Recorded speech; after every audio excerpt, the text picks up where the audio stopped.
शीशा नियन दिल तुरले उमे नफरत के बास धके हुरले सुनो हमर शीशा नियन दिल तुरले उमे नफरत के बास धके हुरले जाके दोसरा के साथ हमसे कइले बड़े घाट अब वो करे संगे ते उड़र जो भाग भोसड़ी जाके मर जो नहर में भाग भोसड़ी जाके मर जो भाग भोसड़ी जाके मर जो नहर में भाग भोसड़ी जाके मर जो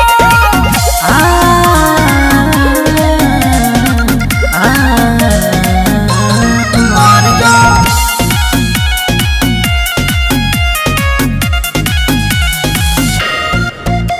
तोरा बिना दिलम फटल दिलवा सीले ए दुनिया में माले के कमी न बा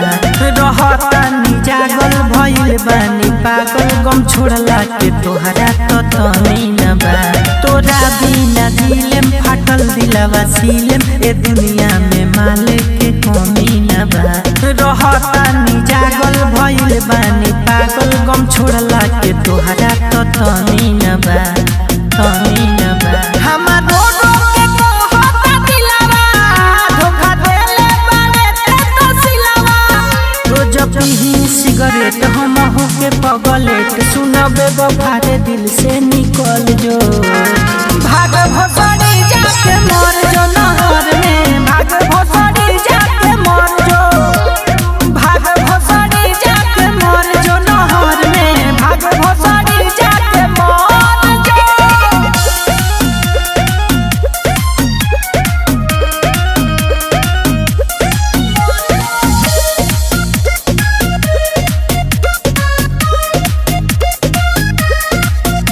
सारा गम भुला दम आजी के देखा दम चाहे दिल सीना से निकाले परी खाइल तोर कसम रे रहे उ भरम रे करब नाही माफ तोरा पाप परी